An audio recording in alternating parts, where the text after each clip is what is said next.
परमेश्वर का वचन, क्योंकि बिना परमेश्वर के वचन से हम कभी भी परमेश्वर को नहीं समझ पाएंगे।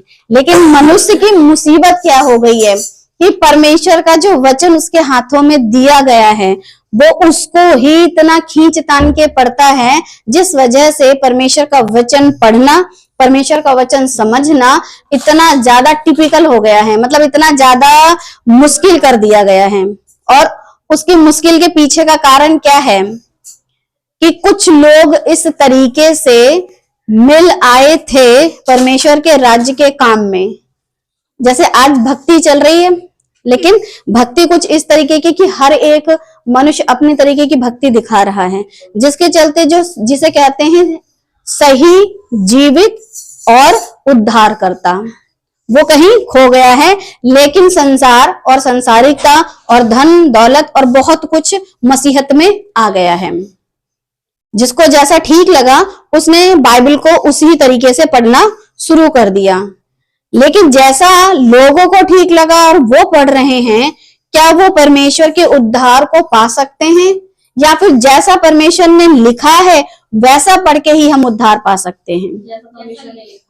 तो जैसा परमेश्वर ने लिखा है उसको उसी तरीके से पढ़ना है। तो परमेश्वर का जो वचन है उसको पढ़ते समय, उसको सुनते समय आपको ध्यान रखना है कि परमेश्वर का वचन जब आप पढ़ रहे हो और सुन रहे हो तो उसको किस रीति से पढ़ना है और किस रीति से सुनना है, क्योंकि सारा खेल सुनने का है। ऐसा सुना है ना, सारा खेल सुनने का है। अगर हवा ने सही सुना होता तो वो खेल में फेल नहीं होती, पास हो गई होती। इसी वजह से जब पूरी जिंदगी सुनने पर आती है तो फिर जब बाइबल पढ़ी जाती है, बाइबल सुनी जाती है, तो मुझे कितनी सतर्कता के साथ इस बात पर अपने आप को ध्यान लगाना है, सोचना है, समझना है, सुनना है। तो पास्टर डैनियल राज जी के माध्यम से एक 5 मिनट की जो वीडियोस बनती थी, उन्हीं में से मैंने एक वीडियो का कुछ चीजें, कुछ अंश ले करके और उसी को थोड़ा सा अच्छे से डिफाइन करके बनाया है। वो सिर्फ 5 मिनट की थी, लेकिन ये आपको थोड़ा सा ज्यादा टाइम लेगी। 20 मिनट और 25 मिनट से भी हो सकते हैं थोड़ा ज्यादा बढ़ जाए, लेकिन 20-25 मिनट से ज्यादा की कोशिश की है कि ना बने। बाकी आप लोगों को भी टाइम दिया जाएगा। सो हम अपने इस आज के वचन को किस तरीके से जीवित वचन जो परमेश्वर के माध्यम से मिले थे, जो कि हमने सुबह में उसकी स्टडी की थी, और उसको हमको कैसे सावधानी और सतर्कता के साथ उसका इस्तेमाल करना है। तो लिखा है बाइबल को कैसे पढ़ें। बाइबल तो बहुतों के पास है, लेकिन बाइबल को पढ़ने का तरीका कैसा होना चाहिए, तो उस तरीके के ऊपर हम बात करेंगे। एक तो जैसे ही मनुष्य बाइबल को लेता है और उसे पढ़ना शुरू कर देता है तो कंफ्यूजन, इतनी ज्यादा कंफ्यूजन होती है कि कंफ्यूजन के चलते उसका माइंड जो होता है वो क्या होने लगता है, ब्लास्ट होने लगता है। उसको समझ नहीं आती है कि ये बातें कैसे हुई। अरे कैसे हो गया केन अपनी पत्नी के पास चला गया, कैसे हो गया कि क्या कहते हैं लोगों के पास ये मूर्ति वाला हाथ का ईश्वर कैसे आया, अरे ये कैसे था सांप जो चलता था, क्योंकि इस सुपर बुक में दिखाया है जब सांप चल रहा था तो उसके छोटे छोटे पैर थे। तो बच्चे कहते हैं कि मम्मा मम्मा क्या उसके सांप के पैर थे क्या, क्योंकि जिस रीति से वो आया चला, फिर क्या कहते हैं बाकी सारे जितने भी एनिमल्स थे वो तो सब घास खा रहे थे, लेकिन सिर्फ सांप ऐसा था जो कि मिट्टी चाटता था। तो बहुत सारे ऐसे सवाल हैं जो जब बाइबल को आप पढ़ते हो तो आपके दिमाग में क्या होने लगती है, हाँ। तो अब आपसे एक प्रश्न किया जाएगा। अब आपसे क्या किया जाएगा, पहले एक प्रश्न, आपसे एक क्वेश्चन किया जाता है, क्या बाइबल परमेश्वर का वचन है? क्या बाइबल परमेश्वर का वचन है, या परमेश्वर का वचन बाइबल में है? तो अभी इससे पहले क्या था, क्या बाइबल परमेश्वर का वचन है? तो तुरंत क्या बोले, हाँ जी। लेकिन जब बात आई या परमेश्वर का वचन बाइबल में है, तो आपके पास ये 2 सवाल हैं, 2 तरीके के हैं, लेकिन आपकी नजर कौन से वाले सवाल पर जाती है, या तो पहला वाला या फिर दूसरा वाला। जो इस नजरिए से पढ़ते हैं क्या बाइबल परमेश्वर का वचन है, तो उन्हें लगता है A to Z जितनी बातें कही गई वो सब परमेश्वर ने कही हैं। फिर भले ही लूत अपनी 2 लड़कियों को लेकर के उनके साथ शारीरिक संबंध बनाता है, अच्छा इनका तो पवित्र शास्त्र है, इतना कुछ गलत है उसके अंदर। अब जब आप इस नजरिए से पढ़ोगे, परमेश्वर का वचन बाइबल में है, जब आप इस नजरिए से पढ़ोगे तो आपको समझ में आएगा। जब व्यवस्था नहीं थी तो बाप बेटी का रिश्ता भी नहीं था, और जब रिश्ता नहीं था तो कोई भी पुरुष किसी भी स्त्री के साथ बच्चे पैदा कर सकता था। तो क्या होता है, 2 नजरिए हैं। अब आप कौन से नजरिए से बाइबल पढ़ते हो? जिस नजरिए से बाइबल पढ़ोगे उसी तरीके की जानकारी आप रख पाओगे। सही जवाब क्या है? परमेश्वर का वचन बाइबल में है, और आपका जो तरीका होना चाहिए वो इस तरीके से होना चाहिए कि परमेश्वर का वचन बाइबल में है। तो सबसे पहले 5 का को समझना होगा। जब परमेश्वर का वचन बाइबल में है तो 5 प्रकार के का को आपको समझना होगा। कितने प्रकार? 1 2 3 4 5। इन 5 को आपको समझना होगा, और इन 5 को लेकर के पास्टर जी ने बड़े अच्छे से वीडियो बनाई थी, लेकिन बहुत छोटी वीडियो थी, उसी को हमने थोड़ा सा बड़ा करके बनाया है ताकि आप लोगों को और अच्छे से मदद मिल सके कि सबसे पहले 5 का को समझना होगा। पहला है किसका बोला हुआ लिखा। उस समय कौन बोल रहा था और कौन लिख रहा था, तो किसका बोला हुआ लिखा। फिर दूसरा है किसको लिखा, ठीक है, ये व्यक्ति कौन है, किस तरीके का है, राजा है, याजक है, महायाजक है, नॉर्मल इंसान है, कैसा है, तो किसको लिखा, तो ये चीज भी आपको समझनी होगी। और तीसरा है क्यों लिखा, जो कुछ बाइबल में जो घटनाएं घटी हैं उसके पीछे का मकसद क्या था, वो लिखी क्यों गई थी। फिर चौथा है कैसे लिखा। कैसे लिखा का मतलब क्या होता है? कैसे लिखा कैसे लिखा मतलब उस समय में भाव क्या रहे, तो गुस्से, प्यार, क्या कहते हैं, ताड़ना, डांट, ये सब चीजें होती हैं। फिर 5वां है क्या सब वचन आज के लिए हैं, और सबसे ज्यादा अगर कहीं गड़बड़ चल रही है तो वो ये है कि क्या सब वचन आज के लिए हैं, तो आज के लिए सब वचन नहीं है, उसके बावजूद भी स्त्रियां सर ढाकें, चुप रहें, प्रचार ना करें, ये सब चीजें थोपी जा रही हैं। जो वचन जहां के लिए था आपको वहीं रख करके अगर आप इसको पढ़ोगे तो ही आपको बात समझ में आएगी, और अगर उस बात को वहां रख करके नहीं पढ़ते हैं तो आपको बात समझ में नहीं आएगी। तो आपको इन 5 चीजों को बड़े ही ध्यान से दिमाग में बिठा लेना है बाइबल को पढ़ते वक्त।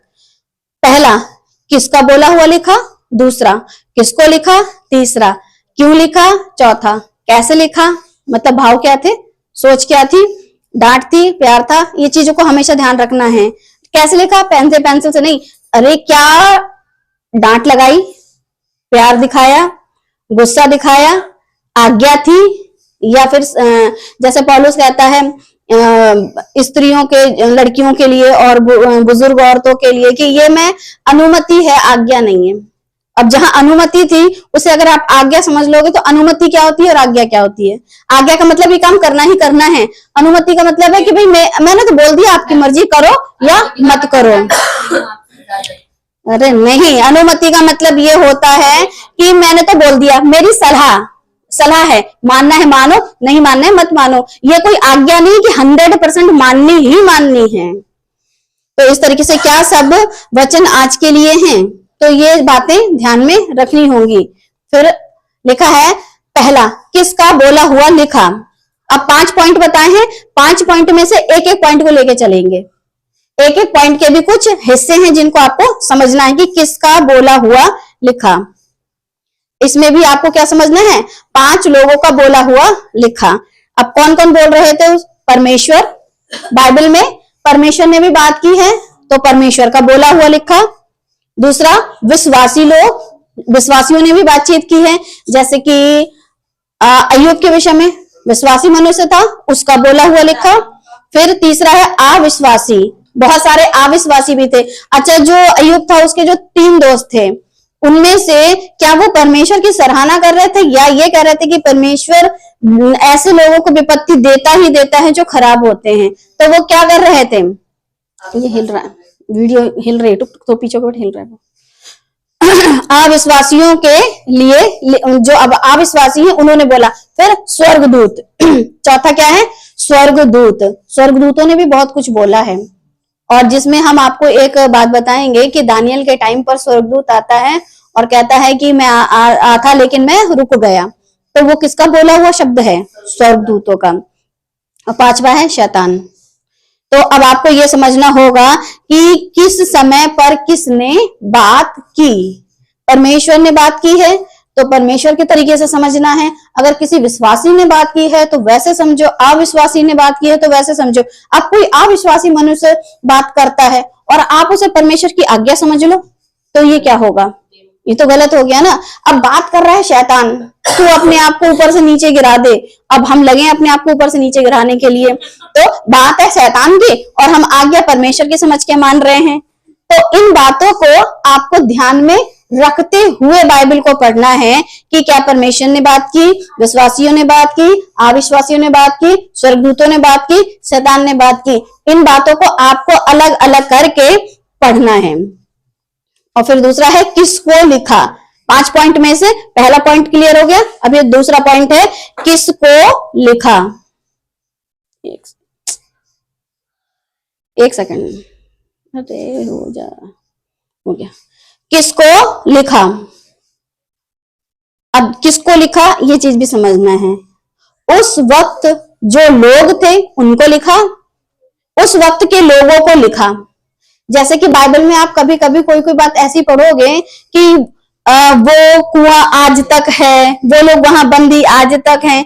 तो मैं कहती थी जब पढ़ती थी, वो कुआं आज तक कहाँ है? हम तो वहां गए नहीं, वो आज तक वहां कैसे बना? वो पत्थर आज भी रखे हुए हैं। तो हमारे दिमाग में आज पढ़ते समय क्या आता है कि वो 12 पत्थर जो रखे थे वो आज भी रखे हुए हैं।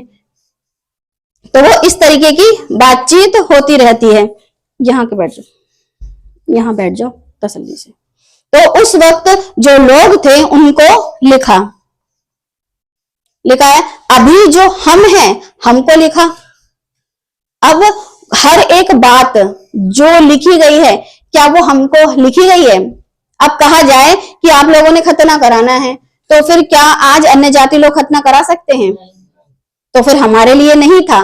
लेकिन जब अब्राहम को परमेश्वर ने चुना और अब्राहम से कहा कि तुमको खतना कराना है, तुम्हारे यहाँ के जितने भी पुरुष हैं, तो वो किसको लिखा गया था? अब्राहम के लिए आज्ञा थी ये। ठीक है, अब्राहम के लिए आज्ञा थी, अब्राहम के खानदान के लिए आज्ञा थी। तो अब्राहम तक ही रखना है ना, उसको हम तक नहीं रखना है। वैसे ही जिसे कहते हैं दशमांश की शिक्षा यहूदियों तक थी तो उन तक रखो, हम तक मत लाओ। इस तरीके का मतलब है कि जो बात जिसके लिए कही गई है आप उस तक रखो। अगर जो शिक्षा यहूदियों के लिए थी तो यहूदियों तक रखो, वो आप अन्य जातियों को क्यों सिखा रहे हो? फिर तीसरा है कि जो बातें होने वाली हैं उस विषय में लिखा, जो बातें होने वाली हैं। अब यीशु मसीह पैदा होंगे पैदा होंगे पैदा होंगे, ऐसी बातें आपको पुराने नियम में मिलती हैं पढ़ने के लिए। लेकिन अब तो यीशु मसीह इस पृथ्वी से गए हुए और वापस आने का टाइम भी उनका हो रहा है। तो इस समय पर अगर हम ये कहें कि यीशु मसीह पैदा होंगे पैदा होंगे पैदा होंगे, तो लोग क्या कहेंगे? जो लोग मानते हैं कि यीशु इस पृथ्वी पर आए थे, रहे थे, मुर्दों में से जिंदा हुए थे और हमको प्रॉमिस करके गए हैं, अगर उन लोगों से हम कहें कि नहीं अभी यीशु मसीह पैदा नहीं हुए हैं, तो क्या ऐसी बातें संभव हैं? ऐसा लोग कहते हैं कि नहीं अभी तो मसीहा आना। कुछ लोगों का ऐसा मानना है। अब जिसका मानना है मानो, लेकिन मसीहा इस पृथ्वी पर आके और वायदा करके जा चुके हैं। लेकिन आप कहो कि नहीं अभी भी वो आने वाले हैं, तो ऐसा नहीं है, आपको समझना होगा। लिखा क्यों लिखा। अब थर्ड पॉइंट क्या है? क्यों लिखा। जब लिखा गया था तो क्यों लिखा गया था? दूसरा तिमोथियुस 3:16 लिखा क्यों गया था? उसका रीजन क्या है? संपूर्ण पवित्र शास्त्र परमेश्वर की प्रेरणा से रचा गया है और उपदेश और समझाने और सुधारने और धार्मिकता की शिक्षा के लिए लाभदायक है। लिखा क्यों गया था? एक, मनुष्य को उपदेश देकर के सिखाया जाए। दूसरा, उसको समझाने के लिए कि कैसा जीवन जीना है। और तीसरा सुधारने के लिए। इसका मतलब मनुष्य बिगड़ा हुआ था, और जब बिगड़ा हुआ है तो उसको सुधारने के लिए। फिर चौथा क्या? धार्मिकता की शिक्षा, किस तरीके से तुमको धर्मी जीवन जीना है। ये 4 प्रकार दिए थे, लेकिन लिखवाया किसने था? परमेश्वर की आत्मा की प्रेरणा के माध्यम से, परमेश्वर की आत्मा की प्रेरणा के माध्यम से लिखा गया था।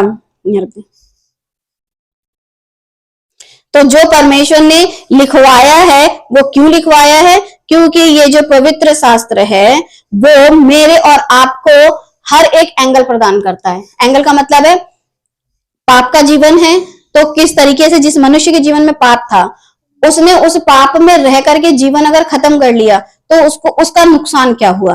अगर उस पाप को उसने छोड़ दिया और परमेश्वर की राह पर सच्चाई से चला तो उसको फायदा क्या हुआ।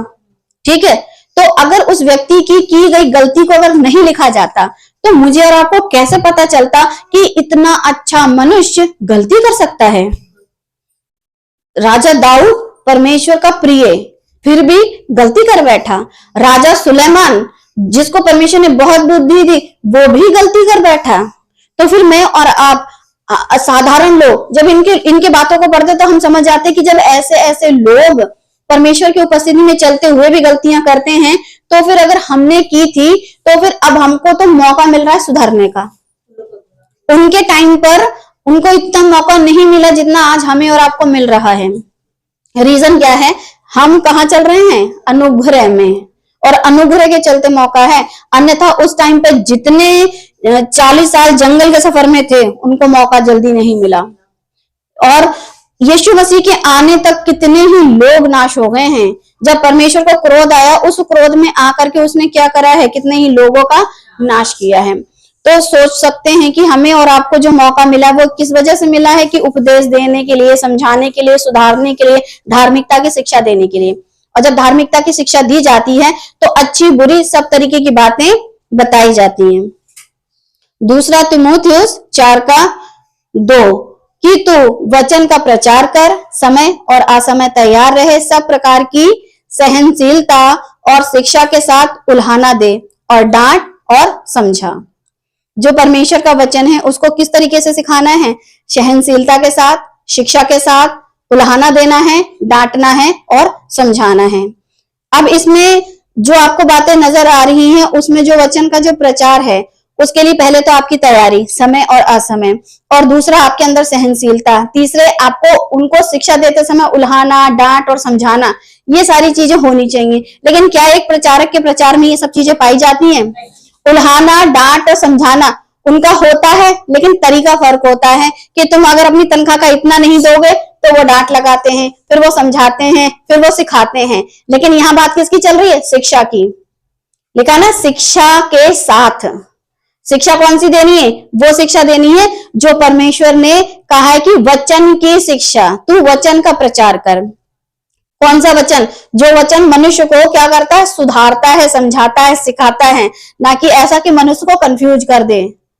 क्योंकि ऐसा समय आएगा कि लोग खरा उपदेश ना सह सकेंगे, और आज ऐसा ही समय चल रहा है कि लोग खरा उपदेश नहीं सह पा रहे हैं और कानों की खुजली के कारण अपनी अभिलाषाओं के अनुसार अपने लिए बहुत सारे उपदेशक बटोर लेंगे। अब कैसे उपदेशक? जो आपको मना नहीं करते हैं किसी भी संसारिक हरकत को करने के लिए। वो उपदेशक ऐसे हैं कि आप अपनी जिंदगी पूरी फ्रीडम के साथ जियो। सिस्टर, हम है ना आपके लिए प्रार्थना करने के लिए। सिस्टर, हम है ना आपके लिए। बस आप क्या करिए? आप सेवक पर दया करिए, नजर रखिए, उनको दीजिए, उनका ऐसा करिए, उनका वैसा करिए, और प्रभु आप पर क्या करेगा? दया करेगा। जब देखो लिखा है ना कि जब वो जो बैल जो जोतता बोता है उसका मुंह नहीं बंद करा जाता है, वो वहीं से लेके खाता है। कुछ इस तरीके की बातें जो बाइबल में लिखी हुई है। हाँ, तो फिर जो बैल दावने पे लगा हुआ था उसको दिया जाता है। तो आप लोग भी दिया करिए, क्योंकि हम आप लोग के लिए इतनी मेहनत कर रहे हैं, काम कर रहे हैं, ऐसा कर रहे हैं, वैसा कर रहे हैं। इसमें कहाँ है डांट, कहाँ है समझाना, कहाँ है क्या चल रहा है? सिर्फ पैसा, पैसा और पैसा। क्योंकि इस तरीके की शिक्षा कौन कर सकता है? कानों की खुजली वाला प्रचारक। और अपने कान सत्य से फेर कर कथा कहानियों पर लगाएंगे। आज लोगों को बाइबल की शिक्षा में कथा कहानियां बहुत मजेदार लगती हैं। कोई भी पास्टर कहीं से भी कोई कथा सुना देता है, बड़ा मजा आता है। एक बार हम लोग नाइट प्रेयर में गए थे और हमें भी एक कथा सुनाई थी, हमें भी बड़ा मजा आया था। हमको खरगोश की और कछुए की स्टोरी सुनाई थी, हम उसी में खुश हो गए। वाह पास्टर साहब, वाह आप कितना अच्छा प्रचार करते हो। हमें इतना बढ़िया लगा, पास्टर साहब ने कछुए की और खरगोश की स्टोरी बाकायदा फुल एक्टिंग के साथ सुनाई और हम फिदा पास्टर पे। पास्टर साहब अब बहुत अच्छे हो। आज वो पास्टर साहब टल्ली होकर के पड़े हुए हैं, वो बाकायदा टल्ली रहते हैं बिल्कुल। लेकिन एक दिन ऐसा था कि हम उनकी बातों को सुनकर के बड़ा खुश होते थे, क्योंकि तब हम क्या थे, बच्चे थे, मसीही में परमेश्वर के वचनों को नहीं समझते थे। कोई कुछ भी बोल देता था वचन के नाम पर, हम कहते थे वाह वाह वाह क्या आत्मा से बातें की, सचमुच मन खुश हो गया। लेकिन आज मन खुश क्यों नहीं होता है? क्योंकि आज हम समझ गए हैं कि बाइबल को किस रीति से पढ़ना है। कैसे लिखा, जो चौथा पॉइंट था वो कैसे लिखा। अब इस पॉइंट में हम देखेंगे कैसे लिखा में कहानी थी। कहानी अगर है तो कहानी की तरह समझना होगा, क्योंकि परमेश्वर का वचन कैसे लिखा है अगर कहानी है। क्योंकि एक कहानी सुनाई गई थी कि एक पिता था, उसके 2 बेटे थे, उसमें से एक बेटा कैसा निकला, उड़ाऊ। ठीक है, ये तो कहानी थी। अब इसको आप हकीकत समझ लो तो यीशु ने सुनाई है। अब ये थी कहानी, लेकिन एक और बात बताई गई थी, उसे कहते हैं लाजर और धनवान की स्टोरी। अब उसे कहानी समझोगे तो वो हकीकत है। तो इसलिए कैसा लिखा, कहानी या उदाहरण? वो उदाहरण नहीं था, वो हकीकत थी। अब हम आपको बताएंगे कि पहला क्या है पॉइंट, कहानी, दूसरा है उदाहरण। उदाहरण किस तरीके से दिया जाता है कि एक जैतून का पेड़ था और उसमें वो फल नहीं लग रहे थे, समय था, किस अंजीर का था, सॉरी अंजीर का पेड़ था, और यीशु वहां से जाते हैं और जाते देखते हैं तो वो क्या हो जाता है, ऊपर से नीचे तक पूरा सुहा हो जाता है। तो एक उदाहरण था कि तुम मसीही में हो और मसीह की शिक्षा में नहीं हो, तुम्हें मसीह के फल नहीं लग रहे हैं, तो फिर तुम जड़ तक पत्तों से लेके बिल्कुल कैसे हो जाओगे, स्वाहा, खत्म, जल जाओगे। तो ये क्या था, उदाहरण दिया था चेलों को, जिसे कहते हैं लाइव टेलीकास्ट। चेलों ने उसको लाइव देखा था, क्योंकि वो पेड़ जब वो जाते हैं और यीशु मसीह जाते टाइम उस पेड़ को बोलते हैं कि भाई तेरे में क्या ना लगे, फल ही ना लगे। जब लौट के आते हैं तो चेले कहते हैं अरे ये तो वही पेड़ है, ये तो बिल्कुल सूख गया है। तो क्या था, ये उन चेलों के लिए लाइव उदाहरण। तीसरा है घटना, कोई भी घटना घट जाती है। जैसे एक घटना थी कि एक सामरी जा रहा था और उसको कोई था नहीं संभालने वाला, उठाने वाला, बताने वाला। ये क्या थी, एक घटना थी। यीशु मसीह ने उसको कैसे बताया आपको, घटना की रीति पर। ऐसे ही बाइबल में बहुत सारी घटनाएं हैं जिनको आप घटना ही समझो, परमेश्वर की वो मत समझो कि आज्ञा है ठोक बजा करके इसको बताना ही है। फिर है ताना मारना, जैसे कि मैं मनुष्य और स्वर्गदूतों की बोलियां बोलूं और प्रेम ना रखूं तो टनटनाता पीतल और झंझनाती झांझू। अब ये क्या है, ताना मार रहे हैं या फिर कह रहे हैं कि देखो आपके अंदर परमेश्वर का प्रेम होना चाहिए। अगर परमेश्वर के प्रेम से आप भरे होगे तो आप खाली नहीं होगे। जब आप खाली नहीं होगे तो आपके अंदर से आवाज ही नहीं आएंगी, आप प्रभु पे भरोसा रखना सीखोगे। पता नहीं कितनी तरीके की बातें और इस तरीके की बातें, जबकि पौलुस वहां क्या कह रहा था, ताना मार रहा है, और उसी ताने को तुमने किस तरीके से प्रचार कर दिया। अरे प्रभु में भरे रहिए, प्रभु की आत्मा में भरे रहिए, प्रभु आपको भर रहे हैं, फिर आपके अंदर से खनखनाहट, झंझनाहट नहीं होगी। पता नहीं कैसी कैसी बातें बताते हैं। ये सिखाते ही नहीं है कि वहां पर ताना मारा जा रहा था। हम ताना किसको मारते हैं, जो सही नहीं चल रहा होता है। जब हमें किसी पे बहुत गुस्सा होता है और हमारी कही हुई बात को वो कर नहीं रहा था तो हम ताना मारते हैं। किस तरीके के ताने मारते हैं, नाच ना जाने आंगन टेढ़ा। जब किसी को कोई काम नहीं आता और वो कहते नहीं नहीं मैं तो बहुत अच्छे से कर लेता हूँ, मुझे तो बहुत अच्छे से आता है, तो फिर धीरे से सास बोलती है बहू से, नाचना है आंगन टेढ़ा, तुझे आता तो है नहीं, दिखा ऐसे नहीं जैसे तुझे सब कुछ आता है ना। फिर कुछ लोग कहते हैं नानी के आगे संसार की बातें। तो क्या कहते हैं, मतलब मुझे ज्यादा पता है और तुम उन्हीं की तारीफ कर रहे हो मेरे सामने। तो हम लोग तो इन सारी बातों को बहुत अच्छे से समझ लेते हैं। इसलिए ताना कैसे मारते हैं, हम हिंदुस्तानी हर बात में किसी न किसी को ताना मारना बहुत अच्छे से जानते हैं। और उसके बावजूद भी बाइबल पढ़ते समय इन बातों को कैसे नहीं समझते हैं? ये सारी चीजें हमको समझने की जरूरत है। और पांचवा क्या है? आज्ञा। आज्ञा को ताना करके मत सिखाओ, ताना को घटना करके मत सिखाओ, घटना को कहानी मत बताओ, और उदाहरण को आज्ञा मत बताओ। जैसा लिखा है वैसा ही आपको उसको समझना है कि बाइबल में कैसे लिखा है, कहानी थी, उदाहरण था, घटना थी, ताना था या आज्ञा थी। तो जैसा लिखा है आपको उसको वैसे ही समझना है। तो लिखा है पांचवा जो पॉइंट था हमारा, उसमें लिखा है कि क्या सब वचन आज के लिए हैं? अगर सब वचन आज के लिए नहीं हैं, तो लिखा है कि क्या सब वचन आज हम पर लागू होते हैं? आज हम पर सारे ही वचन लागू नहीं होते हैं। उत्पत्ति 17:10, मेरे साथ बांधी हुई वाचा जिसका पालन तुझे और तेरे पश्चात तेरे वंश को करना पड़ेगा, वह यह है, तुम में से एक एक पुरुष का खतना हो। अच्छा, ये बात जिससे कही गई थी उसका नाम है अब्राहम। अब जो बात अब्राहम से कही गई थी, क्या सब वचन आज लागू होते हैं? तो क्या ये वचन आज लागू होता है?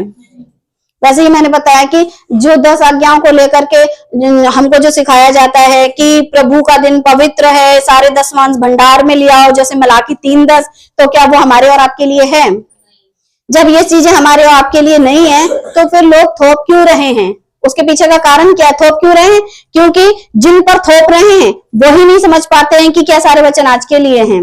और जैसे जैसे लोगों ने समझना शुरू कर दिया, उन्होंने पास्टर से सवाल कर दिए, पास्टर जी क्या ये वचन हमारे लिए है क्या? तो फिर खतना भी करा लें क्या? कुछ लोग तो इस बात को भी कह देते क्या पास्टर 10 मांस देते तो खतना भी करा ले। अब लोग क्या हो रहे हैं? जागरूक। और जैसे ही लोग जागरूक हो रहे हैं, वैसे ही बहुत सारे पास्टर्स इस बात से क्या कर रहे हैं? डर रहे हैं। लय व्यवस्था 23:3, क्योंकि क्या बात, ये सारी बातें हमारे लिए आज लागू होती हैं। 6 दिन कामकाज किया जाए, पर 7वां दिन विश्राम का हो, और पवित्र सभा का दिन है, उसमें किसी प्रकार का कामकाज ना किया जाए। वह तुम्हारे सब घरों में यहोवा का विश्राम दिन ठहरे, जिसमें कि कौन कौन सी चीजें चलती थी? होम बलि, अन्न बलि, मेल बलि, पाप बलि, दोष बलि। अब ये सारी बलियां क्या आज लोग देते हैं? जब आज सारे लोग अगर ये बलियां नहीं देते हैं, तो फिर 10वां अंश क्यों मांगते हो? 10वां अंश क्यों मांगते हो? अगर मांगना ही है तो फिर सब कुछ मांगो। होम बलि भी लो, अन्न बलि भी लो, मेल बलि भी लो, पाप बलि भी लो, दोष बलि भी लो, और 6 दिन कामकाज किया जाए, 7वां दिन विश्राम का हो। और ऐसी कंडीशन में क्या होगा? बहुत सारे जो नौकरी करने वाले हैं, जिनको एक भी दिन की छुट्टी नहीं मिलती है, वो इंसान क्या करे? परमेश्वर का जो पवित्र दिन है, या तो उसको मना ले या फिर बच्चे पालने के लिए नौकरी कर ले। तो जब था, जिस समय था, आपको उस समय उसको रखना था। आज हम पर ये चीजें लागू नहीं होती हैं। तो फिर ये आयत आज के लोगों पर क्यों थोप रहे हैं? आज के पास्टर क्या सिखाते हैं? मलाकी 3:10, सारे 10 मांस ले आओ कि मेरे भवन में भोजन वस्तु रहे, और सेनाओं का यहोवा यह कहता है, ऐसा करके मुझे परखो कि मैं आकाश के झरोखे तुम्हारे लिए खोलकर तुम्हारे ऊपर अपरंपार आशीषों की वर्षा करता हूं कि नहीं। अब ये जो मलाकी 3:10 था, वहां पर क्या चल रहा था? वहां का माहौल क्या था? जब आप उस मलाकी की पुस्तक को पूरा पढ़ोगे तो आपको समझ में आएगा कि कैसी दुर्दशा थी यहूदियों की। उन दिनों के जो याजक थे, उन दिनों के जो महायाजक लोग थे, उनके जो वहां रह करके मंदिर की सेवा करते थे, उनके पास रहने को, खाने को उनके बच्चों के लिए नहीं था, क्योंकि जो इजरायली जो लोग थे वो उन तक वो चीजें नहीं पहुंचा रहे थे। तो वहां की दुर्दशा, वहां की समस्या, वहां की प्रॉब्लम्स, वहां के लोग, वहां का खान पान, क्योंकि लेवियों को सख्त हिदायत थी कि आपको कामकाज नहीं करना है, क्योंकि आप तो मंदिर से ही काम करोगे और मंदिर से ही खाओगे। लेकिन जो बाकी के जो 11 गोत्र बचे थे, उनको तो सब कुछ दिया था ना, जमीन दी थी, खेत दिए थे, वो उनको पूरी आजादी थी कि किस तरीके से काम करके वो सारी जो चीजें लानी है। अब जो एक बंदा, उसका पूरा खानदान, परिवार, रिश्तेदार जो वही काम कर रहे हैं, उनको चाहिए था। लेकिन इस चीज को आजकल के पास्टरों ने अपने ऊपर अपना लिया है। खुद लेवी बने बैठे हैं और लेवी गोत्र के बन के बैठे हुए हैं। जैसे ही पास्टर का टैग इनके ऊपर लग जाता है, जो भी 2-3 साल की ट्रेनिंग करके आते हैं, पास्टर बन जाते हैं, फिर घर में चर्च लगाना या बाहर कहीं पर भी जैसे शुरू कर देते हैं, वैसे ही कामकाज करना, नौकरी करना छोड़ देते हैं। अच्छा, आप ऐसा करना कर देते, क्या कहते हो, आप ऐसा करते हो, आप नौकरी छोड़ देते हो। तो फिर पौलुस की जो टीचिंग थी तो फिर पौलुस को फिर नौकरी करने या काम करने की क्या जरूरत थी? पौलुस कहता काम धंधा करता था वो, और काम धंधा करता था तब जाकर के परमेश्वर के राज्य के प्रचार के लिए जगह जगह जाता था। जबकि वो तो कभी कैद में जा रहा है, तो कभी जहाजों में जा रहा है, कभी तूफानों में जा रहा है, कभी पिट रहा है, लेकिन उसका काम जो था, उसका रोजगार था, वो कंटिन्यू करता था। या लोगों से कहता कि देखो मैं तुम्हारे लिए प्रचार का काम कर रहा हूँ, मेरे घर के खत्ते भरो, मेरी जरूरतें पूरी करो। उसने कभी किसी से इस तरीके से पैसा नहीं लिया। तो फिर आजकल के जो अपनी दुकानें खोल करके बैठे हैं पास्टर के नाम से, वो क्यों आपको ये आयत दिखा करके और डराते हैं कि सारे दशमांश लेकर के आओ? ठीक है, ले आएंगे सारे दशमांश, लेकिन उस दशमांश के नाम पर हम भेड़ लाएंगे, बकरी लाएंगे, उसका ब्लड तुम्हारे ही दरवाजे बहाएंगे। तुम इतनी बदबू बर्दाश्त कर पाओगे? भेड़ का, बकरी का खून तुम बर्दाश्त कर पाओगे? फिर उसका जितना भी हो तुम्हें फिर खाना पड़ेगा। तो मांगा क्या था? भेड़, बकरी, अनाज, ये सारी चीजें जो उगती थी। अच्छा, जिसके पास खेत है वो तो देगा, जिसके पास नहीं वो क्या देगा? तो तुमने इन सबका निचोड़ पैसों में क्यों कर दिया? जो चीज उनके लिए थी वो उन तक रखो, और जो आज के लिए है वो आज तक रखो। अच्छा, ये सारी चीजें आप लाके दे भी दोगे, अनबलि, मेल बलि, पाप बलि, दोष बलि, ये सारी बलियां दे दोगे, फिर यीशु मसीह ने बलिदान क्यों दिया? यीशु मसीह ने बलिदान क्यों दिया? अगर तुमको ही इन सारे बलिदानों की जरूरत थी तो फिर यीशु मसीह का बलिदान तो तुमने व्यर्थ कर दिया। और जो यीशु मसीह को क्रूस पर चढ़ाएगा फिर वो किसका दंड भोगेगा? परमेश्वर का क्रोध उस पर आएगा। पहला कुरिन्थियों 6:19, क्या तुम नहीं जानते कि तुम्हारी देह पवित्र आत्मा का मंदिर है जो तुमने बसा हुआ है और तुम्हें परमेश्वर की ओर से मिला है, तुम अपने नहीं हो। अब जो मंदिर है उसके अंदर का जो सामान है, अगर वो खत्म हो गया है तो मंदिर के अंदर सामान रखना है, लेकिन अब मंदिर तो तुम खुद हो गए हो, तो फिर सामान कहाँ रखना है? अपने अंदर ही रख लो। हर एक मनुष्य जो प्रभु को जान लेता है, मान लेता है, उद्धार पा जाता है, बपतिस्मा ले लेता है, और वो क्या बन जाता है? परमेश्वर का मंदिर, वो मंदिर बन जाता है। सारे दशमांश कहाँ लेके आने हैं? खुद में रख मंदिर में लाने हैं। तो फिर रख लो, सारे दशमांश भंडार में ले आओ, सब अपने अपने घर में रख। अपना पैसा अपनी पॉकेट में रख लो, किसी को देने की जरूरत नहीं है, क्योंकि परमेश्वर किसमें बसा हुआ है? और हम चलते फिरते क्या हो गए हैं? मंदिर हो गए हैं। तो फिर मंदिर वो भी है जो दे रहा है, मंदिर वो भी है जो ले रहा है। तो फिर जो दे रहा है, अगर वो मंदिर है तो खुद ही अपने पास रख लेना, क्यों किसी को देता है? देखो, अगर आपको किसी को देना है तो मदद के तौर पर, सेवकाई के तौर पर, कि भाई ये जाता है, इसको प्रचार करना है, इसको वहां पैसा खर्च करना है तो दो। लेकिन ये थोड़ी ना कि मैं पास्टर हूँ, मैं नौकरी नहीं करूंगा, अब तो तुम ही लोग मुझे देखोगे, क्योंकि मैं तुम्हारे लिए क्या करता हूँ? प्रचार करता हूँ, सिखाता हूँ, बताता हूँ। तो अब तुम लोग मेरी क्या करोगे? मदद करोगे पैसों से, मेरे घर की रोटी तुम लोग चलाओगे। ऐसा अगर कोई कहता है तो उसकी संगति से दूर हो जाओ, क्योंकि वो खुद काम चोर है, नौकरी करना नहीं चाहता है, आपकी तनख्वाह पर पलना चाहता है। देह मंदिर है तो सारे दशमांश का भंडार तो मेरी देह है। जब मेरी देह सारे दशमांश का भंडार है तो फिर मैं सारे दशमांश कहाँ लेके आऊं? जैसे ही मालिक पैसे दे अपनी पॉकेट में रख लो, और किसी को देने की कोई जरूरत नहीं है। दो जब लगे कि किसी की जरूरत हो, दो तब जब लगे कि परमेश्वर के राज्य का काम हो रहा है।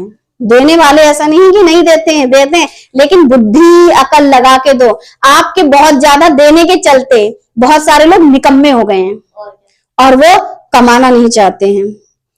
क्या करें? क्या सिर्फ पास्टर की देह परमेश्वर का मंदिर है ना? लेकिन पौलुस तो कहता है तुम्हारी देह। अब किसकी देह का देह हम जा करके? अगर पौलुस कहता है कि तुम्हारी देह है, तो तुम्हारी देह में तो औरत भी आ जाती है और आदमी भी आ जाता है और थर्ड पार्टी भी आ जाती है। अब ये सारे लोग खुद ही अपने आप में अगर परमेश्वर का मंदिर हैं, तो फिर क्या सिर्फ एक पास्टर की ही देह ऐसी इतनी ज्यादा पवित्र हो जाती है कि उसमें सारे दशमांश के भंडार ले आओ? तो जब आपको ये बातें समझ में आने लगेंगी तो आप लुटने से बच जाओगे। अब ये तुम कौन है? एक पास्टर या एक उद्धार पाया हुआ विश्वासी?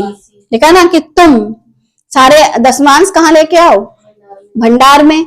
अब कहा तुम्हारी देह परमेश्वर का मंदिर है, तो फिर तुम्हारी यानी कि तुम हो वो एक पास्टर है या एक विश्वासी? विश्वासी। एक विश्वासी, अगर एक विश्वासी है तो वो विश्वासी पास्टर भी हो सकता है और वो विश्वासी एक नॉर्मल इंसान भी हो सकता है। तो फिर सारा जो उद्धार का जो ठेका है वो एक पास्टर को क्यों दे रखा है कि उसी ही के पास लेकर के हमें सारे अपने पैसे आने हैं। हमारे घर में भी ये चीजें बड़ा चलती थी, पास्टर साहब आएंगे तो मोटी सी उनको नोट की गड्डी दी जाएगी, फिर ये दिया जाएगा, फिर वो करा जाएगा, कपड़े दिए जाएंगे। वो ऐसा करने के चलते बहुत लुटे और बहुत लोगों ने लूटा, लेकिन जब से सही शिक्षा मिली अब तो देना बंद कर दिया है। मुसीबत तब ये थी कि खुशी से लूटते थे और आज उनकी मुसीबत ये है कि खुशी से देना नहीं चाहते हैं। ये तो कहानी उल्टी हो गई है।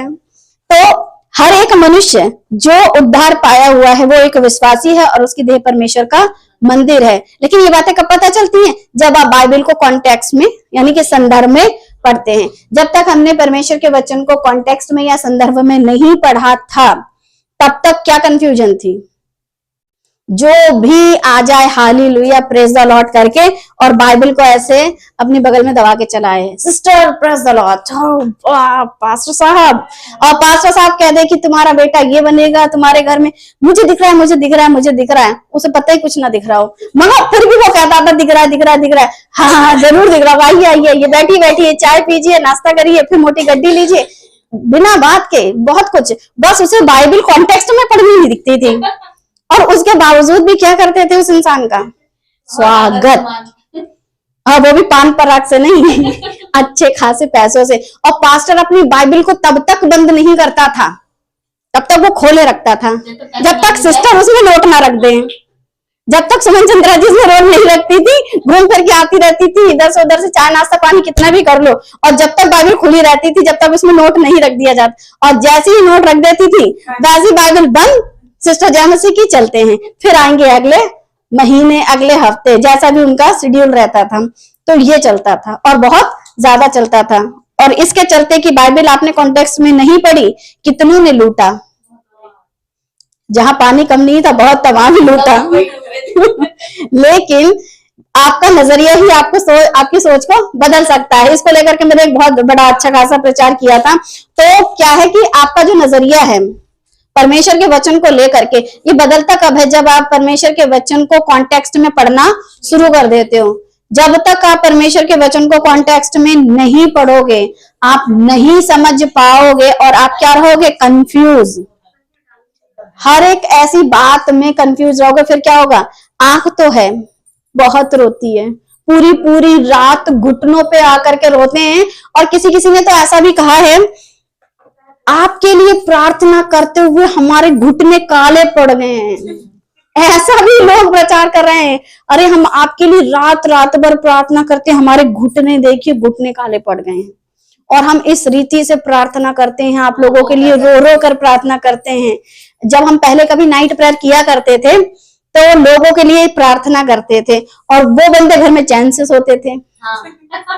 हमारे पास जिनके निवेदन आते थे ना, पास्टर साहब निवेदन देते थे कि सिस्टर जी ये निवेदन है, इनके लिए प्रार्थना करिए, इनके लिए प्रार्थना करिए, तो उनकी बीमारियां कभी नहीं गई, उनकी कोई भी बीमारी कभी भी नहीं गई। हाँ उनके लिए जाग जाग के हमें बीमारी जरूर हो गई कि हम हर महीने उनके लिए जाग जाग करके पूरी पूरी रात बैठ करके और उनको क्या कर रहे थे? ठीक करने के लिए प्रार्थना कर रहे थे। क्या था हमारा जो नजरिया था? हमारा जो नजरिया था बाइबल पढ़ने का जब तक बदला नहीं तब तक बहुत सारे गलत फहमियों में और गलत बातों में अटके हुए थे। लेकिन बिना संदर्भ बाइबल जो पढ़ता है, जो बिना संदर्भ में बाइबल पढ़े, यह नहीं हो सकता कि आपका नजरिया बदले।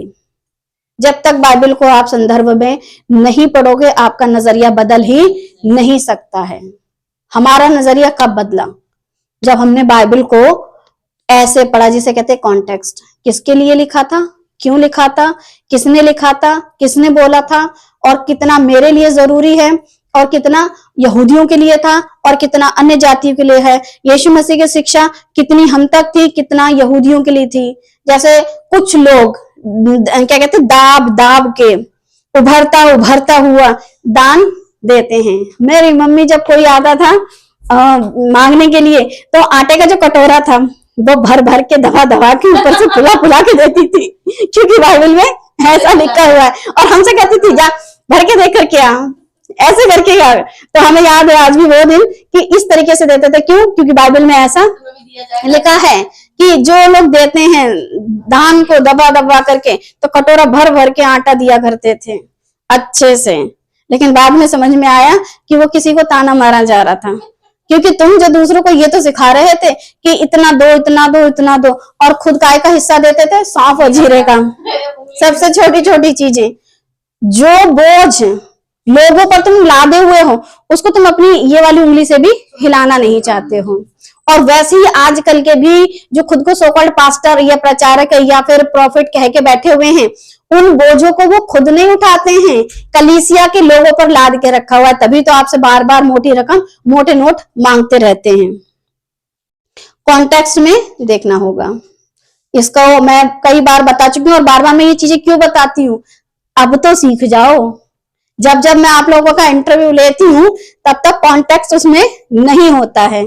कॉन्टेक्स्ट का मतलब क्या होता है? संदर्भ का अर्थ है किसी बात का प्रसंग, विषय, संबंध या किसी लेख या भाषण या बातचीत में कही गई बात को समझने के लिए आवश्यक होता है। संदर्भ के बिना किसी बात का सही अर्थ समझना मुश्किल हो सकता है। तो आपको इस बात का बिल्कुल ध्यान रखना है, वरना फोन पर कभी कभी ऐसी बातें होती हैं कि हम जैसे कोई भी बात कह देते हैं। अब हमने तो गुस्से में कही, लेकिन इन्होंने तुम्हें प्यार से बताई, तो तुमको समझ में नहीं आया मौसी नाराज थी कि प्यार से, क्या कहते हैं, प्यार से बात कर रही थी या गुस्से से बात कर रही थी। अब इनकी टोन तुम्हारे प्रति कैसी थी, है ना? अगर प्यार से बताया तो डांट दी थी, लेकिन अगर हमने प्यार से कहा और इन्होंने डांट के बता दिया तो फिर क्या होगा? वैसे ही जब हम बाइबल को पढ़ते हैं तो वहां पर क्या टोन थी, आपको उसको बहुत अच्छे से समझने की जरूरत है। संदर्भ कई प्रकार के हो सकते हैं, जैसे कि भाषाई, सामाजिक और ऐतिहासिक। ये तीनों चीजें आपको बाइबल में पढ़ने को मिलेंगी। भाषा क्या थी, सामाजिकता क्या थी और उसका इतिहास क्या था, ये बातों को लेकर के आपको समझने की जरूरत है। आपको परमेश्वर का वचन दो फ्रेम में रख करके पढ़ना होगा। पहला फ्रेम किसका है? यहूदी, यहूदियों के लिए कहा गया पहला फ्रेम। आपको इस बात को हमेशा ध्यान में रखना है कि ये जो बातें कही गई हैं, क्या वो यहूदियों के लिए हैं या मुझ तक हैं। अगर यहूदियों के लिए हैं तो यहूदी तक रखना है आपको। और दूसरा कौन है? अन्य जाति। और हम और आप किस में आते हैं? अन्य जाति में। हम लोग यहूदी में नहीं आते हैं, हम अन्य जाति में आते हैं। क्या हम पर व्यवस्था लागू होती है? नहीं होती है। इसका भी मैं प्रचार कर चुकी हूँ कि हम पर व्यवस्था लागू नहीं होती है। अरे व्यवस्था तो जिनके लिए थी उन पर भी लागू नहीं होती है। अब अगर कोई आपको व्यवस्था के माध्यम से वो जो शोफार बजाते हैं या शॉल लेते हैं या किसी भी प्रकार की कोई भी यहूदी एक्टिविटीज जो लोग आकर के स्टेज पे करते हैं और लोग कहते हैं कि वाह वाह कितना पवित्र है, या फिर सफेद कपड़े, सबसे ज्यादा सफेद कपड़े का तो बड़ा ही चलन रहता है कि अगर कोई पास्टर प्रीच कर रहा है तो उसको सफेद कपड़े ही पहनने हैं, पवित्रता दिखाई देती है। तो जितने भी स्वर्गदूत हैं वो सबके सब कैसे हैं? सबके सब सफेद ही हैं। अगर आप किसी भी विश्वासी पर व्यवस्था को थोप रहे हो तो आप यीशु पर दोष लगा रहे हो। यीशु का लहू कैसा है? पवित्र है। जब यीशु का लहू पवित्र है तो व्यवस्था पवित्र नहीं है, क्योंकि व्यवस्था मनुष्य पर दोष लगाती है और यीशु का लहू उसको क्या कर देता है? उस व्यवस्था से छुटकारा दे देता है। व्यवस्था के माध्यम से आपको सारे चढ़ावे चढ़ाने थे, लेकिन जिसने अपना इकलौता बेटा दे दिया, क्या उसका लहू पवित्र है? या मेढ़ और बकरों का लहू आज भी पवित्र है? जब तक मसीहा नहीं आए थे तब तक वो क्या था? एक हमारे लिए क्या था? एक जैसे कह देते नहीं कि शैडो यानी छाया, लेकिन हकीकत क्या है? हकीकत मसीहा है। बाइबल क्या कहती है इस विषय में? रोमियो 10:4, क्योंकि हर एक विश्वास करने वाले के लिए धार्मिकता के निर्मित मसीह व्यवस्था का अंत। जब मसीह ने व्यवस्था का अंत किया है तो व्यवस्था को किसी रीति से अगर कोई सिखाता है तो आपको उन बातों को नहीं सीखना है। आपको क्या करना है? उनको जवाब देना आना चाहिए। और खासकर ये वाली आयत तो बहुत अच्छे से आप याद कर लो, रोमियो 10:4, क्योंकि हर एक विश्वास करने वाले के लिए धार्मिकता के निर्मित मसीह व्यवस्था का अंत है। जैसे ही कोई मनुष्य आपको व्यवस्था की कोई भी बात सिखाता है, आप उसको ये वाली आयत तुरंत सिखा दो, बता दो, समझा दो कि भाई देखो यहाँ तो व्यवस्था का अंत हो गया है, तो क्या मैं आपकी इस बात को मान करके मसीह के लहू को अपवित्र कर दूं? मेरे लिए किसका लहू ज्यादा कीमती है? गाना तो बड़े जोरों में गाते हैं, तेरा लहू बड़ा कीमती है, और थोड़ी देर बाद क्या सिखाते हैं? व्यवस्था को आपको मसीह की व्यवस्था, मसीह को, उसके लहू को आप क्या कर देते हो? अपवित्र कर देते हो और व्यवस्था को प्रथम कर देते हो। फिर लहू कीमती किसका हुआ? फिर इस हिसाब से आप उस कीमती लहू को क्या कर रहे हो? खराब कर रहे हो। लिखा है व्यवस्था का अंत किसने किया? मसीहा ने जब व्यवस्था का अंत मसीहा ने कर दिया है, तो मैं और आप उस काम को शुरू ना करें। और जितने भी लोग इस काम को शुरू कर रहे हैं या इस काम को करते हैं, व्यवस्था को सिखाते हैं, वो किसके बैरी हैं? यीशु मसीह के। यीशु मसीह के अगर बैरी हैं, तो कोई भी किसी भी बैरी को अपनी दुल्हन नहीं बनाता। किसी ने कभी भी किसी बैरी के साथ शादी नहीं की है। फिल्मों में तो चलता है, बट रियल में नहीं। फिल्मों में ऐसा होता होगा, लेकिन परमेश्वर ऐसा नहीं करेंगे, क्योंकि दुल्हन कैसी होनी चाहिए? पवित्र, बिना झुर्री वाली, बिना दाग वाली। और तुम व्यवस्था सिखा सिखा करके उसमें झुर्रियां पैदा कर रहे हो, तो फिर वो किस रीति से आपको अपनी दुल्हन के रूप में देखेंगे? यानी कि उस कलीसिया के लोगों को कैसे मसीह के देह के अंग के रूप में देखेंगे? मसीह ने व्यवस्था का अंत किया है। जब मसीह ने व्यवस्था का अंत किया है, तो लिखा है कि 2 कुरिन्थियों 5:17। अब मसीह ने जब व्यवस्था का अंत कर दिया, तो 2 कुरिन्थियों 5:17 में लिखा है, इसलिए यदि कोई मसीह में है तो वह नई सृष्टि है। जब नई सृष्टि है, तो पुरानी बातें कैसी हो गई? पुरानी बातों का मतलब क्या होता है? व्यवस्था बीत गई, व्यवस्था चली गई, व्यवस्था का अंत हो गया। तो देखो सब बातें नई हो गई हैं। अब आज्ञा नहीं है और व्यवस्था नहीं है, अब बातें नहीं है, क्योंकि सृष्टि नई है और नई सृष्टि पर पुरानी बातें लागू नहीं होती हैं। यदि मैं और आप, जितने लोग भी इस वचन को सुनते हैं, इस बात का ध्यान रखें, यदि हम मसीह में हैं और नई सृष्टि हैं, तो हम पर किसी प्रकार की व्यवस्था लागू नहीं होती है।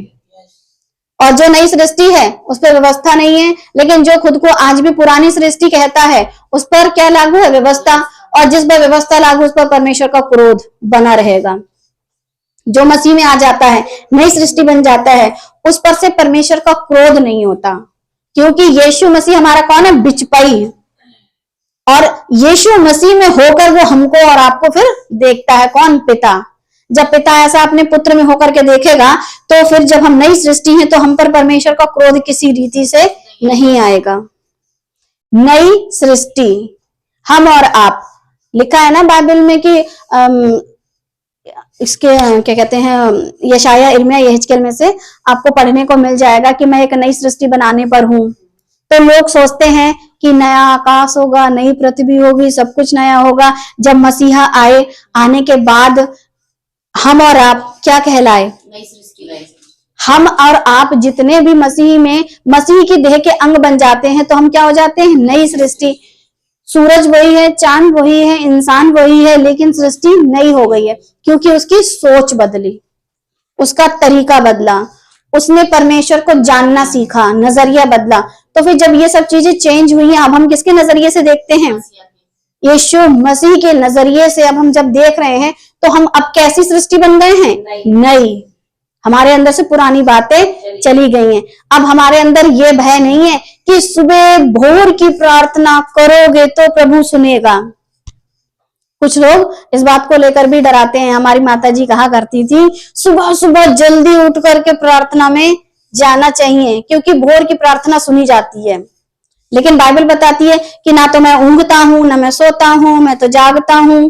जब परमेश्वर जागता है, ना सोता है, ना ऊँघता है, तो 4 बजे परमेश्वर स्पेशली जगा होता है। अभी कनाडा की जो एक सिस्टर हैं, उनसे जब बातचीत हुई, उन्होंने मैसेज डाला, गुड मॉर्निंग सिस्टर, और मैसेज वो मेरे पास कितने बजे आया था? मेरे हिसाब से शाम को 7 बजे। लेकिन उन्होंने अपने हिसाब से डाला होगा, तो उनके यहाँ सुबह थी, वो गुड मॉर्निंग कह रही थी, लेकिन हमारी क्या चल रही थी? Good evening. अब मैं यहाँ के इंडियन टाइम्स के हिसाब से सुबह 4 बजे परमेश्वर से प्रार्थना करती हूँ, क्योंकि ये पवित्र समय है। अब वही बंदा कोई कनाडा में बैठा हुआ सुबह 4 बजे प्रार्थना कर रहा होगा, तो उसके लिए वो समय क्या होगा? उसकी रात, मेरा दिन। तो परमेश्वर तो कंफ्यूज, मैं कौन से वाले समय में जाऊं? इंडियन टाइम्स की मैं क्या कहते हैं सुबह की 4, या फिर इंग्लैंड का सुबह का 4? तुमने तो परमेश्वर को कंफ्यूज करने की कोशिश कर रहे हो।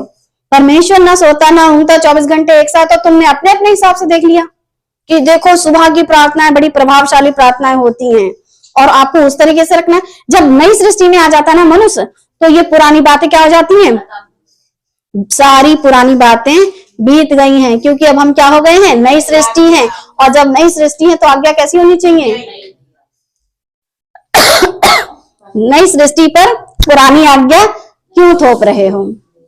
यूहन्ना 13:34, मैं तुम्हें एक नई आज्ञा देता हूं। अब नई आज्ञा क्या है? कि मैं तुम्हें एक नई आज्ञा देता हूं कि एक दूसरे से प्रेम रखो। जैसा मैंने तुमसे प्रेम रखा, वैसे ही तुम भी एक दूसरे से प्रेम रखो।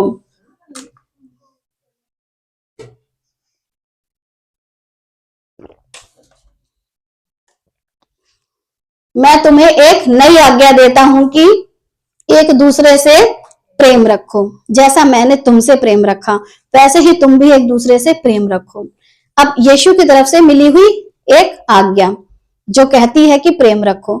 जब कोई मनुष्य किसी से प्रेम रखता है, तो क्या उस पर जबरदस्ती भार डालता है कि तुम अपना पैसा मुझे दो, कर्जा लेके दो, दुखता हुआ दो, उभरता हुआ दो, तड़पता हुआ दो, ऐसा दो और वैसा दो? कहाँ है प्रेम? जब तुम लूट रहे हो तो तुम प्रेम कर सकते हो क्या? और जो प्रेम करता है, क्या वो लूटता है? दोनों में से एक बात सही है, या तो तुम नई आज्ञा में हो या तो तुम पुरानी आज्ञा में हो। एक मनुष्य 2 स्वामियों की सेवा नहीं कर सकता। लेकिन लोग क्या कर रहे हैं? दोनों को मान रहे हैं। और ऐसे लोगों के पीछे भीड़ की भीड़ जा रही है। और ऐसे लोगों के पीछे अगर भीड़ की भीड़ जा रही है, तो लूटने वाला लूटता तब है, लूटने वाला लूटता तब है जब खुद लोग लूटने को। बाइबल की एक आयत बड़ी अच्छी लगती है, हालांकि वो सुनने में थोड़ी सी ऐसी है, क्योंकि एक औरत है, अगर उसको कोई जबरन पकड़ के उसके साथ रेप करता है, और अगर वो नहीं चिल्लाती है, तो बाइबल बताती है कि उसको पत्थरवा करके मार दो। क्यों? क्योंकि उसमें उसकी मर्जी थी, चिल्लाई नहीं। और एक तरफ अगर वो चिल्लाती है बचाओ बचाओ, तब भी उसका अगर रेप हो जाता है, तो वो औरत ना मारी जाए, वो पुरुष मारा जाए। क्योंकि देखो, कमजोर पर कोई भी बलवान प्रभाव डालता है और उसको पकड़ के दबोच सकता है, लेकिन अगर वो चिल्लाई तो कम से कम उसने मदद तो मांगी, क्योंकि उसमें उसकी मर्जी नहीं थी। वैसे ही बहुत सारे ऐसे भी सेवक हैं जो आपको लूट रहे हैं, कम से कम चिल्ला के भागो तो सही, कोशिश तो करो। अब आप पछाड़ खा करके वहीं गिर जाओगे तो फिर क्या होगा? जब दुनिया समाज में जब इस तरीके की बातें बाइबल में से पढ़ने को लोगों को मिलती है, तो इनकी बाइबल में ऐसा भी लिखा है। अरे, जब बाइबल आपको सारी बातें बताएगी नहीं, तो आपको पता कैसे चलेगा कि कैसे कैसे लोग थे? वरना आजकल लोग क्या कहते हैं? कलयुग है भाई, कलयुग। हमें पता है हर युग ऐसा ही था। बाइबल के अनुसार एक युग ऐसा था जो पानी से नाश हुआ, फिर उसके बाद फिर एक युग ऐसा है कि जिसमें व्यवस्था दी गई, और आज जो युग है इसमें हमको क्या मिला है? पवित्र आत्मा मिला है। और जब ये हमें पवित्र आत्मा मिला है, तो हमें बीते हुए युगों की बातें, सारी बातें सिखाता है। क्यों? क्योंकि संपूर्ण पवित्र शास्त्र परमेश्वर की प्रेरणा से चला है। परमेश्वर ने प्रेरित किया कि दाऊद का अच्छा चरित्र भी दिखाओ और दाऊद का बुरा चरित्र भी दिखाओ। अब मैं ज्यादातर दाऊद को क्यों लेकर बैठती हूँ? क्योंकि दाऊद जो है परमेश्वर का प्रिय था, लेकिन प्रिय व्यक्ति ने भी गड़बड़ काटी, उसके जीवन में भी घटनाएं घटी। कुछ घटनाएं तो कुछ इस तरीके की हैं, उनको लेकर के एक वीडियो बनाऊंगी। और जब मैं, क्योंकि वो बाइबल की जब मैं उस आयत को पढ़ती हूँ, तो ये घटना इस समय पर घटी, लेकिन ये घटना जब पहले घटी थी तो चलो ठीक था, लेकिन अब अगर वो घटना घट रही है तो फिर लोग उसी तरीके से रिएक्ट क्यों कर रहे हैं। लेकिन इस बार रिस्पॉन्स दूसरा था। कुछ इस तरीके की घटनाएं भी बाइबल में हैं। अच्छा, जैसे आज के समय में हम इंसान, हमारे पास जितना आप भी बाइबल वचन है हम पढ़ते हैं, हम उसी हिसाब से सोचने लगते हैं। अब ये सोच के चलो, किसी के पास उत्पत्ति, निर्गमन, व्यवस्था, गिनती, व्यवस्था, विवरण 5 किताबें थी, और उसके बाद के जो लोग थे जो उन 5 किताबों को पढ़ रहे थे, फिर उसके बाद कुछ लोगों के पास न्यायों की किताबें भी आ गई, राजाओं की किताबें भी आ गई, उसके बाद के लोगों की क्या सोच रही होगी। ऐसा ऐसा घटना घटी थी, ये सब लिखा हुआ था, ऐसा क्यों लिखा था, किसके बारे में लिखा था, अरे बाप रे ऐसा लिखा था, लूत के विषय में लिखा था, यहूदा के विषय में लिखा था, बहू का ससुर का रिश्ता था। क्या उन लोगों ने इन सब चीजों का जिक्र नहीं किया होगा, सोचा होगा। जब उन्होंने सोचा समझा होगा तो उन्होंने क्या करा होगा, वो जान गए होंगे कि ये परमेश्वर का वचन है, हर एंगल से आपको सिखाता है। वैसे ही परमेश्वर यीशु मसीह क्या देते हैं, नई आज्ञा। और नई आज्ञा क्या है, एक दूसरे से प्रेम रखो। यूहन्ना 15:12, मेरी आज्ञा है कि जैसा मैंने तुमसे प्रेम रखा वैसे ही तुम भी एक दूसरे से प्रेम रखो। और जब कोई मनुष्य किसी से मोहब्बत रखता है, प्यार करता है, उसको लूटने की कोई भी बात नहीं कहता है। पहला यूहन्ना 3:23, उसकी आज्ञा यह है कि हम उसके पुत्र यीशु मसीह के नाम पर विश्वास करें और जैसा उसने हमें आज्ञा दी है उसी के अनुसार आपस में प्रेम रखें। तो मेरे पास बाकी की जितनी आज्ञाएं हैं वो कंप्लीट हो जाएंगी अगर जो नई आज्ञा को हम मानना शुरू कर देते हैं, जिसे कहते हैं एक दूसरे से प्रेम रखो।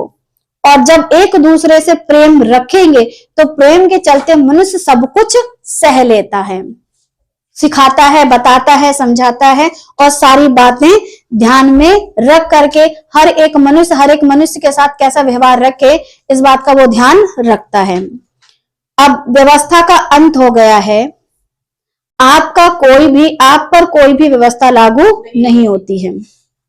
ये बात बार बार रिपीट करने का क्या मतलब है कि व्यवस्था की अगर कोई भी बात आपके जहन में आती है तो उस बात को अपने जीवन से निकाल डालो। जैसे स्त्रियां जो हैं, जब उनके बच्चे होते हैं तो उनको 7 महीने तक अंदर ही रहना चाहिए, घर से बाहर नहीं निकलना चाहिए, और उसका जो आपकी जो जूती चप्पल है वो पलट के नहीं होनी चाहिए। फिर सुबह 4-5 बजे झाड़ू लग जानी चाहिए और घर धुला हो जाना चाहिए। फिर झाड़ू जो है वो ऐसी मत रखो, बाल्टी वैसी मत रखो, कौवा बोल रहा है, चिड़िया चहक रही है, पता नहीं कितनी तरीके की बातें कि रास्ते में ये पड़ा है क्रॉस मत करो, फिर बच्चे को ऐसा मत करो, बड़े को वैसा मत करो। शादी ब्याह में जितनी भी दख्यानुसी बातें हैं, जब व्यवस्था का अंत कर दिया है तो आपकी व्यवस्था ज्यादा बड़ी है। जब परमेश्वर की दी हुई व्यवस्था को परमेश्वर ने खत्म कर दिया तो हम जिस समाज, जिस दुनिया और जिस जगह से आए हुए लोग हैं, अगर वहां की सिखाई हुई बुजुर्गों की बातें हैं तो क्या उनमें से कोई भी एक बात लागू हो सकती है? तो जब भी कोई बोले ना मंगल को नाखून मत काटो कि बृहस्पति को मत करो, आपको जैसा ठीक लगता है वैसा करो, क्योंकि प्रेम के चलते किसी का गला तो काटोगे नहीं। जब मोहब्बत होगी तो गला नहीं काटोगे, मोहब्बत होगी तो जेब भी नहीं काटोगे, क्योंकि कुछ लोग गला नहीं काटते हैं लेकिन टेलर नहीं है, असली में काटते हैं। और आप पर किसी भी प्रकार की कोई भी बंदिश नहीं है। पुरानी बातें कैसी हो गई हैं? अच्छा, जो कुछ बीत जाता है क्या वो वापस आता है? नहीं। जैसे सास भी कभी क्या वही सास दोबारा से बहू बन सकती है? कब्र का मुंह तो देखेगी लेकिन नई नवेली दुल्हन बन के नहीं बनेगी। तो जब हम इस बात को जान सकते हैं, है ना, कुछ लोग कहते हैं कि अरे हमारे समय में तो हम भी बहुत सुंदर लगते थे। वो क्या था? थे, क्योंकि पुरानी बातें बीत गई। हम उन बातों को तो बहुत अच्छे समझते हैं। अरे तुम क्या सुंदर लगती हो बहू, हम तो बहुत सुंदर लगते थे। वो ऐसी बातें लोग करते हैं कि अरे तुम पर तो ये रंग नहीं सूट करता, हमारे तो हम ऐसे थे, हम वैसे थे। लेकिन अब वो बातें कैसी हो गई हैं? बीत गई हैं, क्योंकि अब नया हो गया है। तो व्यवस्था वो सास थी, चली गई है। अब प्रेम वो है, यानी मसीहा वो है कि जिसकी बारी है और जिसकी बारी कभी खत्म नहीं होगी। रोमियो 2:16, जिस दिन परमेश्वर मेरे सुसमाचार के अनुसार, जिस दिन परमेश्वर मेरे सुसमाचार के अनुसार यीशु मसीह के द्वारा मनुष्य की गुप्त बातों का न्याय करेगा। अब ये बात कौन कह रहा है? पौलुस की पत्रियों के अनुसार अगर परमेश्वर मनुष्य की गुप्त बातों का न्याय, तो गुप्त बातों में इंसान सोचता है अरे मैंने कौन सा पाप सीक्रेटली किया था, ऐसा पाप किया था, वैसा पाप किया था। गुप्त बातों का मतलब ये भी होता है कि एक तरफ तो आप शिक्षा को सीखते हो और दूसरी तरफ अपने जहन से व्यवस्था को जाने नहीं देते हो। मन में कहीं ना कहीं कुछ ना कुछ एक टीस बनी रहती है व्यवस्था के नाम पर, क्योंकि इंसान दुनिया समाज सबको दिखाने के लिए ठीक चाल चलता है, लेकिन जब बात आती है अपने पर्सनली जीवन में तो दिमाग वही चलता है। काश में किसी से प्रार्थना करवा लेता या करवा लेती तो जल्दी ठीक हो जाती, क्योंकि कई बार ऐसा होता है कि इंसान खुद के लिए प्रार्थना करते करते करते करते थक जाता है, बंदा चला जाता है, बीमारी नहीं जाती है, तो उसके मन में कभी कभी आता है कि कोई आ जाए ऐसा आकर के मेरे लिए क्या कर दे। अब रीजन क्या है? जो बीमारी लगी हुई है वो क्यों नहीं जा रही, उसके पीछे का क्या कारण है? हो सकता है मेडिसिन ना ली हो सकता कोई और रीजन रहा, कुछ भी हो सकता है। लेकिन क्या कहीं ऐसा तो नहीं आज भी जहन से आप किसी व्यवस्था के गुलाम हो? लेकिन जब परमेश्वर न्याय करेंगे तो किसके हिसाब से करेंगे? लिखा है जिस दिन परमेश्वर मेरे सुसमाचार के अनुसार यीशु मसीह के द्वारा मनुष्यों की गुप्त बातों का न्याय करेगा। तो मेरे सुसमाचार के अनुसार, जो सुसमाचार हम तक दिया गया है, हमको लहू किसका कीमती लगना चाहिए? यीशु का लहू कीमती है, या आज भी उन मेढ़े और बकरों का लहू कीमती है? जब उनका लहू कीमती नहीं है तो वो व्यवस्था कीमती नहीं है, तो हम गुप्त में ऐसी बातें क्यों करें कि नहीं नहीं आज हमको ऐसा नहीं करना चाहिए था, ऐसा नहीं बोलना चाहिए था, ये नहीं, और मैं अंदर जाकर के काश कोई मेरे लिए ऐसी प्रार्थना कर देता कि मेरा ये काम बन जाता। तो आप क्या कर रहे हो? एक तरफ तो दुनिया को दिखाते हो कि नहीं हम बहुत स्ट्रांग, और दूसरी तरफ चाहते हो कि कोई आपके लिए दुआ करे। आपको खुद के लिए खुद ही प्रार्थना करनी है। और रीजन क्या है? क्योंकि आप खुद परमेश्वर के मंदिर हो, आपकी देह मंदिर है। जब आप खुद मंदिर हो तो फिर मंदिर में कहते हैं नहीं कि मंदिर में घंटी कौन बजाता है? जो मंदिर में बाबा बैठा होता है। अब आपके अंदर की घंटी आप ही ना बजा रहे तो फिर बजाएगा कौन? आपको खुद ही समझना है। सो परमेश्वर हम सभी को बुद्धि दे।